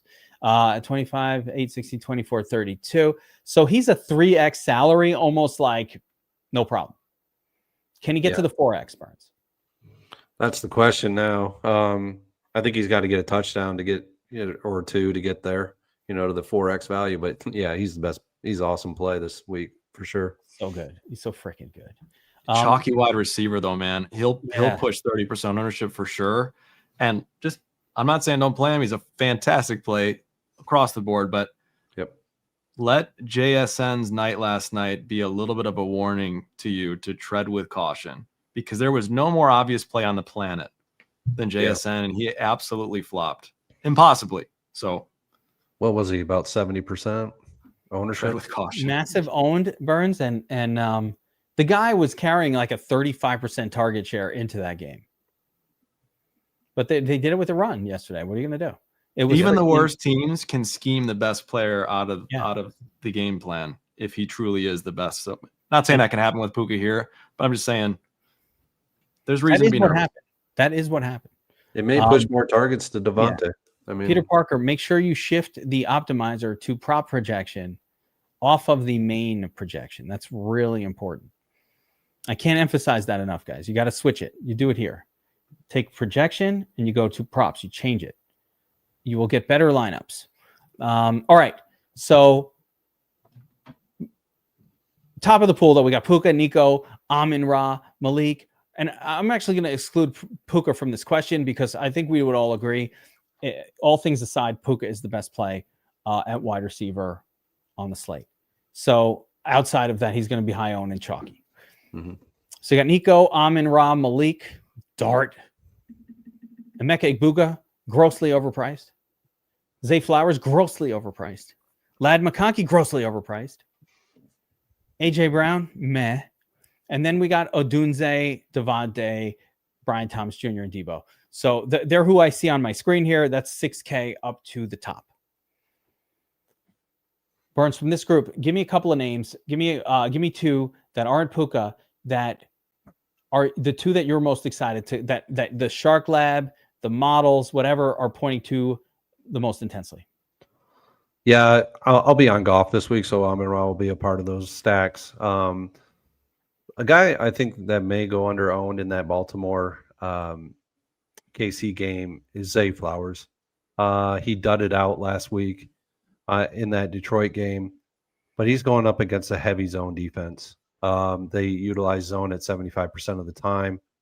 And when he's targeted against zone, the QBR is ridiculous. It's like 155, which is incredible. And he actually produces at a high rate of his yards per route ran are 2.62 yards per route ran. And he's targeted at about 50% of the time in zone. So if I'm building with Lamar, I'm definitely building with Zay Flowers this week. I think it's not Mark Andrews this week. I don't think it's Rashad Bateman who had it last week. I think it's going to be Zay Flowers. I like his ownership at, sub 10%. So you get a really good tournament leverage with him and Lamar in this one. And it could actually help. It could actually be a tournament winner. You never know. Freaking Flowers, the most expensive he's ever been. It's the highest price I've ever seen Flowers at.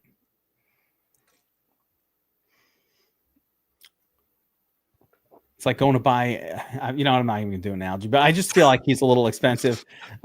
I just feel like he's a little expensive there. I was like, man, with Lamar, I sat Burns and I thought, and I'm like, man, I almost don't want to play Lamar if I'm forced to pay this much for Flowers. Yeah. I mean, it's tough to get to him. Yeah. It's not. It would be a 13.8, 13.9, 14,000. Yeah, the combo. It's a very expensive combo. But Zay himself is expensive for his historical productivity and how that team just operates, where, yes, we did have a game where Zay was featured randomly, but then we saw the other version of the Baltimore offense with Devontae Walker and Tylan Wallace and Rashad Bateman all getting involved. It's gross. I don't like it. I almost like naked Lamar over this. Fuck it. Play it naked. All right. Josiah, how about you? Outside of Puka here, we love Puka. Great. But give me a couple other names that you're excited to button click at expensive wide receiver this week. Yeah, for me is Nico Collins. I'm not playing CJ Stroud, so this Titans defense, I've been afraid of them for a long time. That fear is now in the past. I've moved past it. Nico Collins is the guy I'm looking at moving forward. And then Ladd McConkey, it is ugly. And honestly, his price tag makes it make 0 sense. I don't love that they've lost guards, but I do think this is the week he gets back on track. The Giants, their secondary doesn't concern me too much, and I like his low ownership. So I like Nico Collins for like the chalkier play, then Ladd is kind of like the sneakier, lower owned guy.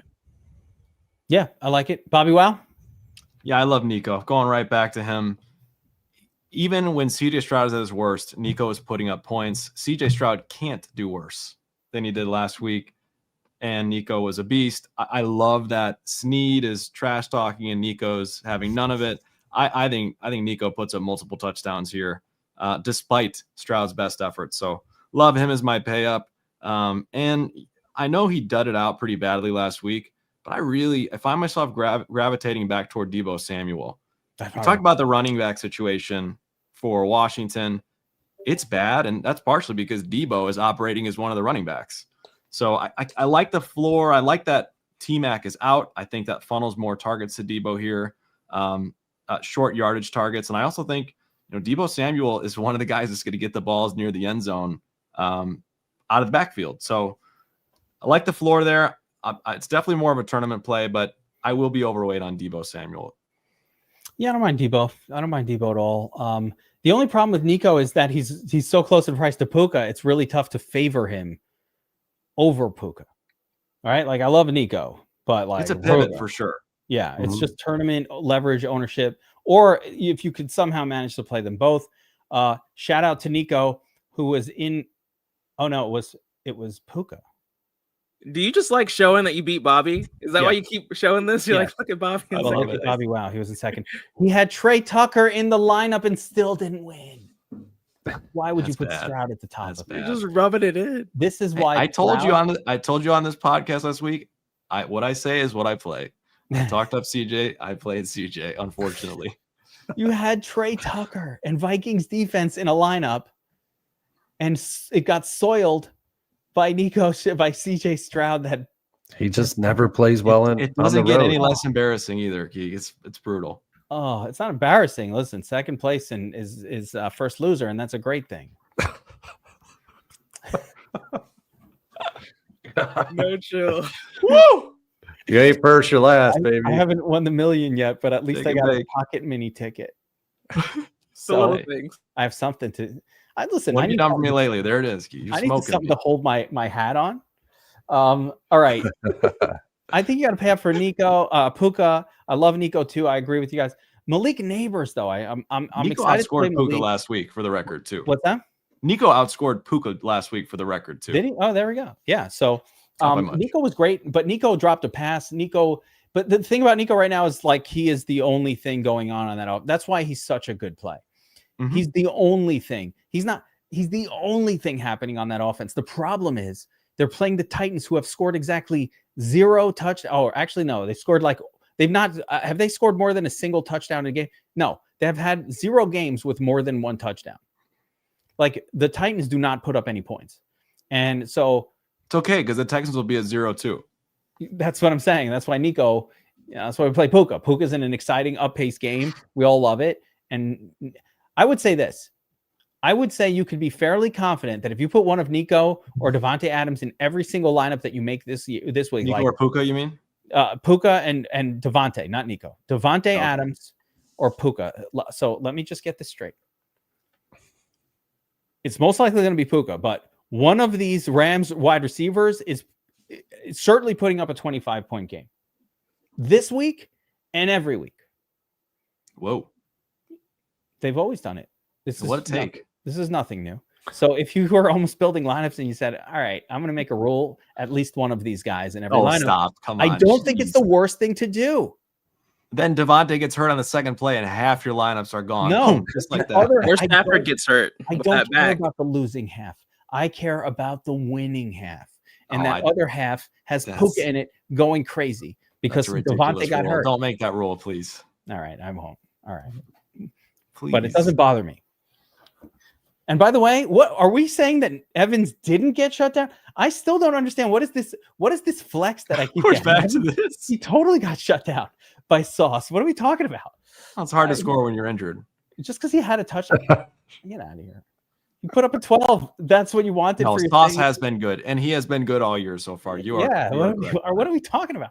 Why am I getting trolled on things that were right? It's so I funny. say something wrong like every 30 seconds on the show.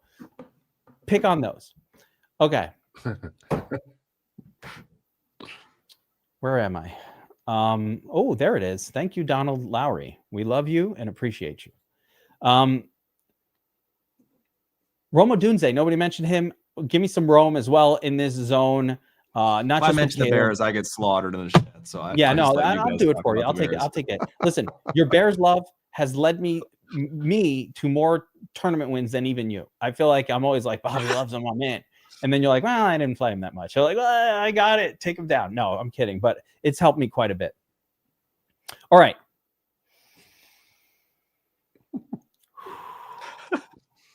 Calm down. Second half of the wide receiver group. This is where the money's going to be made. We already know to play Puka. Like, shocker. Right? This is where the money's going to be made.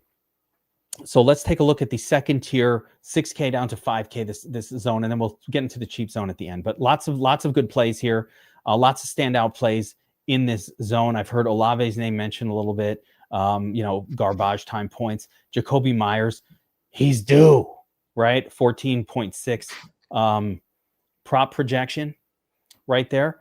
I like Drake London a little bit in this zone as well. Is there anybody else popping for anybody? Like, there aren't, some of these guys have really kind of poor projections that you definitely don't want to touch. So Hollywood, right? So Burns, in the lesser cost, I know you like Jameson Williams. You can tell us why you like him and give us maybe another play in this zone that's really popping for you.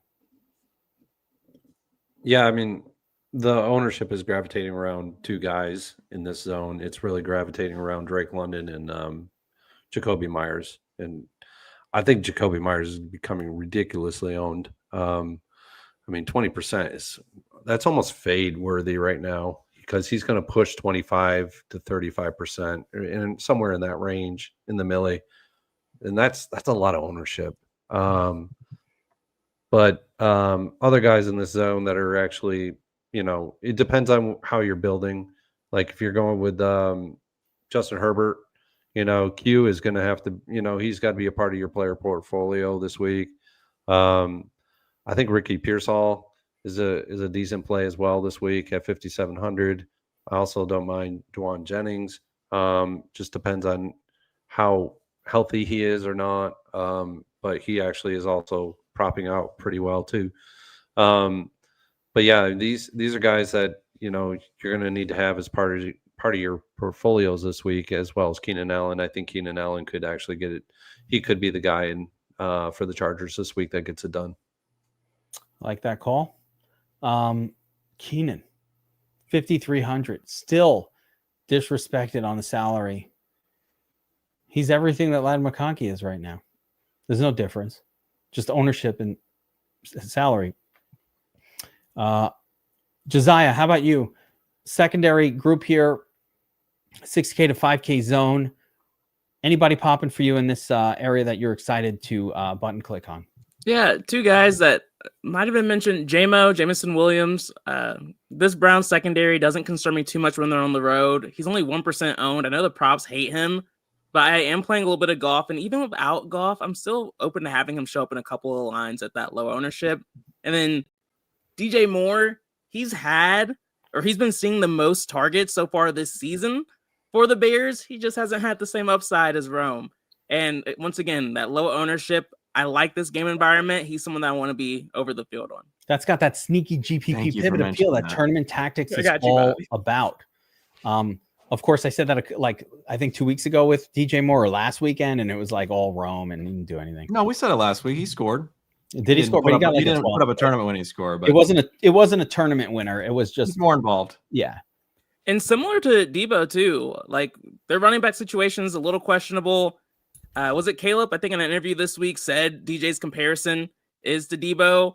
I wouldn't be shocked if they give him a few more touches in the running back slot. I never thought The of him. the key thing there is it's because they want to feed him the ball. Ben Johnson has him in the backfield because he knows he needs to get DJ the ball. So he's going to get the football. I think that to me is part of why you play him at 5,600. If DJ Moore puts up a 20-plus score, BobbyWow, will you paint your nails for the show next week? The Bears win, I'll paint my nails. I'm so excited about the Bears finally having a good week. If they get a win, are you committing to that for the show? Yes. Bears What color? Wait, what are we Paint talking them turd about? brown. And Got to do a Bears color. color. No. You got to do a Bears color. Okay, all right, deal. Bears colors. Deal. Yeah, in this zone here for me, yeah, I'm on the chalky guys. I do like Ricky Pearsall a little bit, but Drake London, I think he's got to bounce back. He's sub 6K. We're getting the discount on Drake London. He's still getting targets. It's really just a question of if Penix is competent at all, Drake London should have a very nice game. So I'm going to go back to Drake London in this zone and say a prayer. Yeah. I don't mind this idea of like mildly fading Jacoby either. I don't really love Jacoby chalk. Can I say one thing about Jacoby? I'm not against it in tournaments. We're talking about Jacoby like he hasn't seen a pass. Like this guy, he had a down week last week in a blowout. He had double-digit targets in week 1 and week 2. He's had 17 catches on the season, and he's up against a Bears defense that is literally basically playing somebody off the street in the secondary. So I think at 5,400, be careful fading Jacoby Myers. Yeah. His floor this season has been 10 points, basically. It's bad as he's done. It's 9.3. When I say fade, here's what I'm thinking. Jacoby Myers is a great piece for multipliers, great piece for double ups, for your handcrafts, right? But all ownership is bad when you're trying to take down Millie, right? It's 800,000 people. It's 600,000 people. Jacoby puts up a yeoman-like 17. That still might not be enough to deliver tournament winning value. So he's not a guy that I'm like, oh, I need to double the field. If they're going to be 20%, I want to go 35. I have no interest in getting leverage on 20% owned Jacoby Myers, even if he's the greatest play ever. As a matter of fact, I will rather simply play the dude who did it last week. I'll chase that shit at low ownership of Trey Tucker and just try to win a tournament that way. What are you chasing last week? He's going to be unowned again. So you might as well just go to Trey Tucker. Or the craziest of all, just play Brock Bowers. Yeah, that's what I like is Brock Bowers this week. Yeah. I wish Brock Bowers wasn't limping around. Like, just not sure if he's himself. Mm-hmm. I think that's what happened with Trey Tucker. I just think Brock Bowers is out there limping around. And he might still have like issues from that. Did he hurt his ankle? Was it a high ankle sprain that he's like, nah, I'm fine. I'll play through it. I'm still not even sure what the hell happened to him. Week 1, he got hurt, and then he's been terrible ever since. It's the injury for sure, in my mind. That's what I think anyway. All right, scrolling down here to the bargain zone. Under 5K and below. There's some names. Jerry Jeudy hasn't gotten it done yet. Underdog on the road, but indoors, good spot. Darnell Mooney got a bunch of targets last week. If it's not Drake London, it's probably going to be Darnell. I don't know. Trey Tucker, the aforementioned, only 4% owned. It's not chasing. That's not chasing. He's by far the best projected points per dollar value. Michael Pittman, good pairing with Daniel Jones. Yes, Pittman underrated. I love Tyquan too. I don't know if Xavier Worthy is going to like push him out of relevance. I liked Tyquan a lot more before I knew Worthy was coming back, but I love what I've seen from Tyquan Thornton, Alik Ayomanor, scoring touchdowns every or having reasonable returns most weeks here. So those are the names that kind of stick out just a smidge for me. I'm looking if there's any ownership on anybody. Closest thing to ownership on anyone under 5K is probably Olave here, who has been a target machine, by the way, even though he hasn't had fantasy relevant scores. So, Burns, who does the Shark Lab like sub 5K, 5K and below this week? Go to Bobby. He hasn't gone first in a while. No. All right. Well, yeah. Who does Bobby? What would BobbyWow do under 5K? I had to pull something up first. Burns. I think it's a lot of QB stack and game stack options for me down here. No one I'm like going to have a ton of one-off exposure to. I think you're crazy if you're getting exposure to Olave and not Jacoby Myers. I think that's an insane play.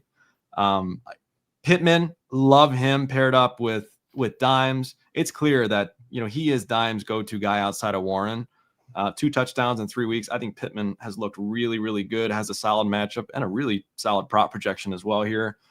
I think there's a couple other guys. Bateman with Lamar. I like him. We know he's kind of a tournament type of play, especially stacked up. I think he's interesting. I talked about Kendrick Bourne. I know Robinson is back, but I think Kendrick Bourne is intriguing, even with Jennings healthy. Bourne's been targeted relatively consistently these last couple of weeks, so I think he's kind of an interesting silly for the millie play if you're stacking Purdy up. And then one other name I'll throw out. You already mentioned Trey Tucker.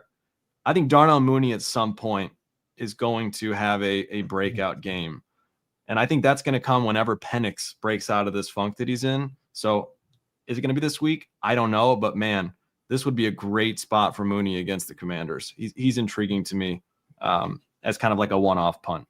Yeah, I don't mind it. I don't mind it at all. I don't know about Bateman. Again, Bateman to me is exclusively someone. Stack with. Yeah, it's like exclusive. I'm trying to look at like, all right, who am I comfortable not in a stack? And that's the tougher one. That's always a little bit tougher. There are a few names down here. How about you, Josiah? What do you think? Yeah, for me, I'm not saying anyone new. I'm over on Olave, over on Pittman, over on Trey Tucker. Those are the main 3 guys. And then outside of that, it's just stacks. No one really stood out for me too much down here. Yeah. Burns, how about you? One other guy I'll add is Josh Downs in that Indianapolis game. He's kind of a forgotten guy in this offense, but he's still putting up targets. He's still getting targets. Really, it's just the Pittman-Warren show in this one, and he's kind of like the third wheel, but he can actually get things done, and he can take tops off in defenses as well. So Alec Pierce is probably going to be out in this one, or if he's already been ruled out. So I could see some of that target share that normally goes to him. It's going to be filtered across the entire offense. So I could see more of it going to Josh Downs in this one. And we're seeing him at the lowest salaried he's been at for a good number of weeks. So 4,100 is not bad at all. And then somebody down below who saw 11 targets last week, Parker Washington. I mean, this guy is maybe the one WR in this offense that Lawrence is actually trusting right now. Yep. And so I could see him actually starting to take off. Love that call. So that's kind of where I'm looking at, and everything that Josiah and Bobby also mentioned. They're all on my radar as well. Love the Parker Washington call, Burns. Also, before that, the Josh Downs call. Yes, just Pittman 1 week, it could be Downs tonight. Like Downs is actual good. We know it.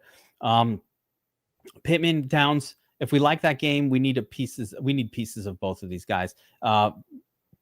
Neither is super high owned, so they're both kind of low owned. And Parker Washington's great. If you need to go all the way down there, you get a pretty good target floor. Parker Washington's effectively playing the role that Travis Hunter was supposed to play. Okay. Okay, fine. I guess let's accept it that's happening and not fight it. But The only other name down here that even possibly raises an eyebrow for me might be Cedric Tillman again, just from that Browns. It's not like Detroit's this great defense that you can't throw.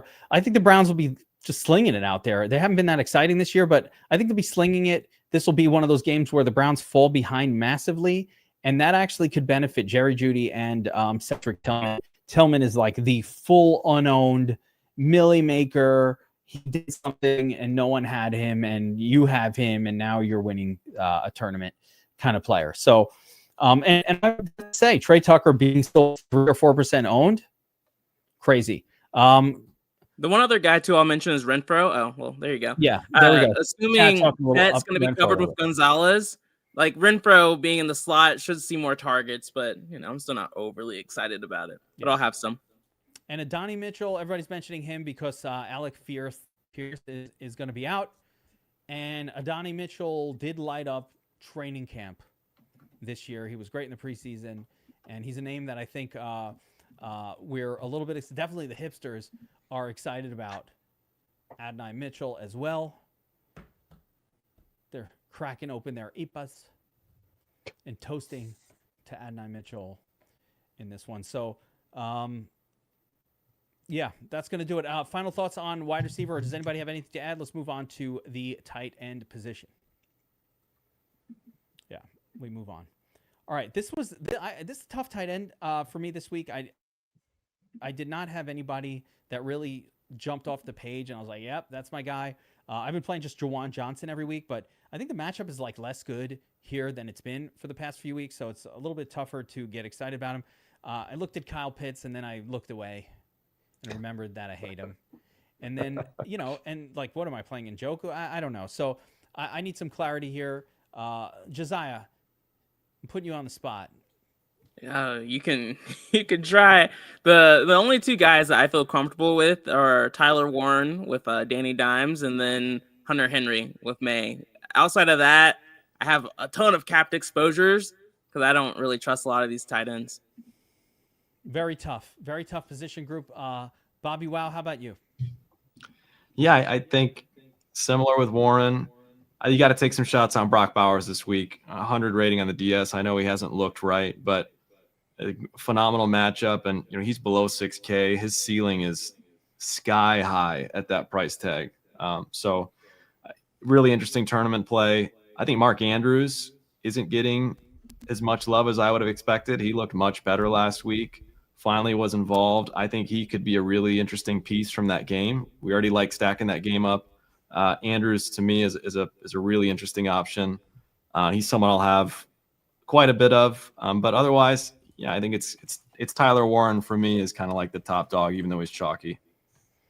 Guys, I'm being told my microphone's having some issues. Are you hearing Yes. volume issues? Yeah. With my Yes. mic Yep. right now? It's somehow getting quieter. I don't even know how it's possible. Out of nowhere. How can it? What? And you're glitching too. Oh no! Disaster. All right, take it over. I don't even know why it's glitching. Should I switch my? Okay. I can switch to the bad mic, but you don't want that. Try Is it restarting the mic or unplug and plug it in, and maybe Burns can roll his tight ends while you do Burns that. take us through, and oh shit. All right, I'm switching the mic. I'm going to the backup. All right, hold on. All right. Yeah. I'm in the same boat as you, Bobby. I really like Tyler Warren this week. He's got a really good matchup. He's producing in the defensive scheme that he's going up against, and which is going to be a heavy zone.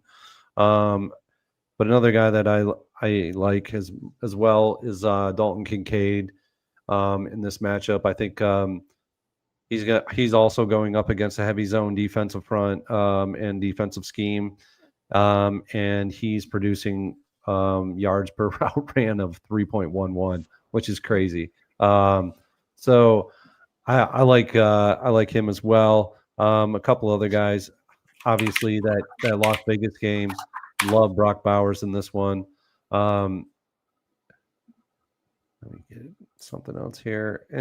In addition, also Hunter Henry in this one, coming off of a stellar game last week. He could probably run it back again this week. So those are some of the top guys that I see. I like it. How do I sound right now? I'm on the backup mic. Oh, jeez. Kind of echoey, but we'll let Like it you're on roll. the backup mic, but you're not breaking up. At least that's nice. Yeah. All right. Well, yeah. I mean, Tyler Warren, solid play, can't go wrong. There, I've been all over Juwan Johnson. I thought about the Browns duo of Njoku and why can't I remember his name right now? Fannin. Yeah, Fannin Jr. as a possibility. So some other ones that I have kind of some mild interest in as well. But I think Hunter Henry is the sneaky one that you mentioned that I think is that guy that might be the comfortable button click this week. Maybe a little Porta there too, but certainly I don't disagree that Brock Bowers has the highest upside if he could but I don't know if he's hurt. That's the problem. I just don't know if he's hurt. And I guess Ertz is really somebody that I prefer with Jaden, not necessarily like the magic isn't quite there necessarily with Mariota.